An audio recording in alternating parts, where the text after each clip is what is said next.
Assalamualaikum warahmatullahi wabarakatuh. Selamat siang untuk yang beragama lain. Salam sejahtera. Perkenalkan saya Sigit Setiawadi. Ya, pagi ini saya akan bawakan tentang bisnis dropship zaman now. Apa sih bisnis dropship itu? Bisnis dropship adalah bisnis yang sangat digemari anak muda. Yang mereka bekerja dari rumah dengan gadget aja, memasang iklan produk milik orang lain. Jika ada pemesan, dia memesan barang ke supplier, dan pihak supplier yang akan mengirimkan barangnya ke pelanggan. Jika ada kesalahan pengiriman atau klaim, dropshipper yang akan kena getahnya. Kelebihan dan kekurangan dropship tradisional seperti ini, Bapak Ibu. Kelebihannya tentu praktis, dikerjakan di rumah, tidak perlu stok produk. Ya. Tapi kelemahannya juga ada, harus dikerjakan sendiri, tidak bisa membangun tim, karena tim Anda akan mencuri bisnis Anda. Ya, karena bisnisnya sangat mudah. Dan penghasilannya aktif, tidak bisa membuat kita kaya. Ya, semua penghasilan aktif tidak bisa membuat seseorang kaya. Tanpa pelanggan setia, yang ada adalah pembeli. Mereka dengan mudah bisa pindah ke penjual yang lain. Ya. Keuntungannya kecil, karena makin lama akan makin banyak pesaing. Kira-kira apa ada dropship yang tanpa kelemahan, gitu ya? Yang tetap dilakukan hanya dari rumah, tidak perlu stok produk, bangun tim solid, memberi penghasilan pasif, bisa membuat kaya, memiliki pelanggan setia, tidak mudah pindah ke lain hati, yang memiliki pembagian keuntungan tetap dan bisa diprediksi. Ada apa enggak? Ya tentunya ada, Bapak Ibu. Kalau enggak ada, saya enggak akan bicara tentunya. Ya. Nah, ini ada dropship zaman old dan dropship zaman now yang sebelah kanan ya. Strukturnya hampir sama, bedanya cuma di supplier. Pada dropship zaman sekarang, yang sekarang dilakukan banyak anak muda, suppliernya tidak jelas. Apakah dia memang produsen, ataukah dia juga mengambil dari orang lain, gitu ya, sehingga rantai distribusinya menjadi tidak jelas, sehingga harganya pun tidak terkontrol. Tapi yang sebelah kanan, dropship zaman sekarang, zaman now, itu suppliernya adalah produsen, betul-betul produsen, sehingga mereka bisa memberi harga produsen. Ya, dalam sebuah perdagangan, harga produsen itu 40% dari harga konsumen. Gitu ya. Itu sudah aturan bakunya seperti itu ya. Kalau Anda membeli kecap seharga 10.000 dari produsen harganya cuma 4.000 ya. Nah, di sebelah kiri itu konsumen seperti biasa membeli ke Anda, kemudian Anda membeli ke supplier ya, mengirimkan data konsumen ke supplier, dan supplier lah yang mengirim barangnya ke konsumen ya, seperti itu. Nah, kalau yang di sebelah kanan, yang dropship now itu, seperti biasa, sama ada yang seperti ini, konsumen membeli ke Anda membelikan ke supplier, dan supplier yang mengirimkan ke konsumen. Nah, di sini Anda dapat keuntungan 30%. Tapi Anda bisa juga membuat konsumen Anda sebagai dropshipper juga. Gitu ya. Mereka bisa langsung membeli ke supplier, dan di situ Anda mendapatkan keuntungan 3-21%. Karena tadi haknya produsen cuma 40%, yang 60% diberikan kepada para dropship yang melayani pelanggan itu. Jadi kalau di sini disebut bisnis 100.000 30 toko, yaitu bisnis dropship berbasis konsumen, gitu ya. Kita kalau membeli sesuatu, Bapak Ibu, saya dokter, ada yang jaksa, Bapak Ibu ada yang petani dan lain-lain, tapi kita sama punya satu persamaan, yaitu sama-sama konsumen.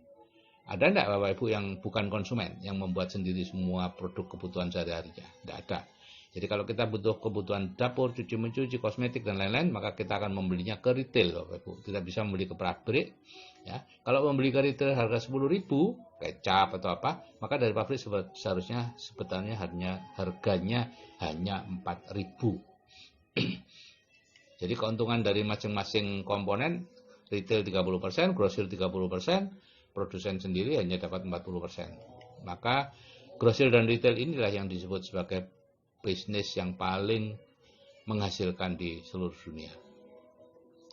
Nah, di samping bisnis-bisnis grosir dan retail konvensional ya, seperti toko-toko yang di banyak tempat itu, ada juga grosir dan retail yang sifatnya bisa memberikan penghasilan pasif, yaitu yang satu adalah waralaba ya, minimarket itu. Yang kedua ya punya Anda ini, dropship zaman now. Yang waralaba ini Anda membangun toko ya, kalau Anda ingin memiliki sebuah waralaba, Anda membangun toko, Anda mengisi tokonya dengan barang-barang dari dari waralaba itu, kemudian perusahaan waralaba itu yang mengelola toko, perusahaan itu yang mendatangkan konsumen.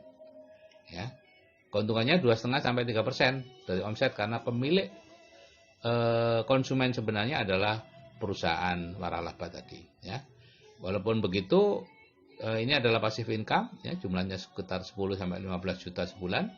Kalau Anda ingin meningkatkan penghasilan, maka Anda perlu mengeluarkan modal lagi untuk membangun toko lagi. Anda tidak boleh membesarkan toko yang sama. Nah, beda dengan di dropship zaman sekarang ini. Produsen yang membangun toko. Ada toko online dan ada 30 toko offline di seluruh Indonesia. Anda bisa memesan barang lewat aplikasinya, M-Store, atau Anda datang ke toko-toko offline-nya. Gitu ya.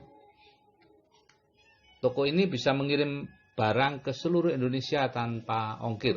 Gitu ya. Kalau di atas 500.000 pembeliannya. Kalau di bawah itu ada ongkir tapi ringan lah. Jawa, Bali, Sumatera itu cuma 10.000. Ya, ringan banget. Nah, di sini produsen mengisi tokonya ada 700 jenis produk. Di Indonesia, kalau di seluruh dunia ada 1 juta produk. Produsen yang mengelola tokonya dan Anda hanya mendatangkan konsumennya. Tapi karena Anda pemilik konsumennya, maka Anda dapat keuntungan 10%. Ya, dan itu berupa passive income. Ya. Karena tadi di denah tadi si dropship Anda yang lain itu tim Anda bisa membeli langsung ke pihak produsen dan Anda dapat 3-21%, yang rata-rata 10%. Jadi kalau suatu saat Anda memiliki omset 150 juta, Anda akan dapat bonus 15 juta sebulan. Di samping keuntungan yang 30% tadi ya. Keuntungan kalau Anda jual sendiri. Ini bisa dicapai dalam waktu 6-12 bulan. Dalam waktu 1-2 tahun Anda punya omset 500 juta. Dan akan mendapatkan bonus 50 juta sebulan. Dalam waktu 2-5 tahun Anda bisa membangun grup yang bisa memberi omset 1 miliar dan akan mendapatkan bonus 100 juta sebulan. Ya.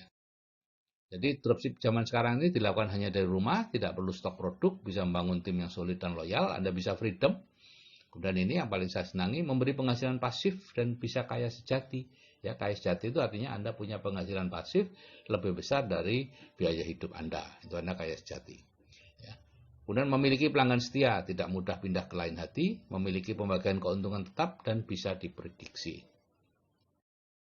Aneka produknya banyak, ada 600-700 produk ya. Yang pertama Nutrilite, itu suplemen organik yang punya sertifikasi halal dari MUI maupun dari Ivanka. Gitu ya. Dan yang menarik, Nutrilite adalah satu-satunya suplemen dari luar negeri yang punya sertifikasi halal untuk gelatinnya.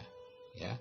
Bapak Ibu tahu gelatin itu yang paling murah dari gelatin babi dan itu tidak bisa deteksi ya di sini.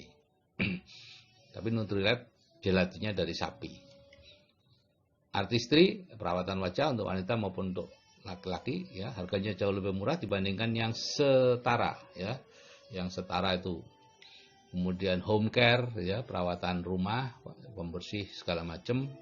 Dan otomotif care untuk membersihkan mobil, menggilapkan mobil dan lain-lain. Body care untuk membersihkan tubuh kita, ya, mulai dari ujung rambut sampai ujung kaki. Ya, kemudian home tech itu untuk membersihkan udara, itu ada atmosfer. Kemudian untuk membersihkan penyaring air, itu ada e-spring. Kemudian ada panci-panci kesehatan. Dan ada Oli Duration dari Top One dan ada produk-produk UKM, Bapak Ibu. Ya. Nah, produknya kelihatannya mahal, kelihatannya ya. Tapi sebetulnya murah. Ini contoh nih, fakta hemat dari produk Anda itu ya. Obat kumur merek L, itu harganya 23.600. Mungkin sekarang sudah naik ya. Dosisnya 15 cc per kumur ya. Nilai kumurnya per kumur 1.400-an. Anda kalau blister mouthwash yang produk Anda yang itu harganya 133.000, 50 cc. Tapi pemakaiannya hanya 0,1 cc karena ini pekat banget sehingga diencerkan. Sehingga bisa 500 kali kumur, nilai per kumurnya cuma Rp266. Deodoran merek R itu harganya 21.000 kurang lebih, jadi nilai per bulannya ya 21.000 karena habis dalam waktu 1 bulan. Tapi deodoran roll on habisnya 1 tahun, sehingga dengan harga 84.000 rata-rata per bulan habis cuma 7.000. Jauh lebih murah Bapak Ibu, sepertiganya gitu ya. Cuman memang belinya pada awalnya lebih mahal, 21 banding 84. Nah, kalau Deterjen merek RM itu 85 per 3 kilo, itu biaya per harinya 3.600-an. Kalau deterjen SA8 itu 300.000 per 3 kilo. Lebih mahal kan? Tapi pemakaiannya 107 hari, Bapak Ibu. Biaya per harinya 2.800. Ya. Nah, kalau saya yang berumur saja bisa main dropship. Ya. Umur saya sekarang 64 tahun. Kenapa Anda yang muda-muda tidak bisa main dropship? Ayo kita bersama-sama main dropship dengan yang istimewa ini yang bisa memberikan penghasilan pasif. Oke, saya pikir itu yang bisa saya sampaikan. Saya ucapkan terima kasih. Assalamualaikum warahmatullahi wabarakatuh.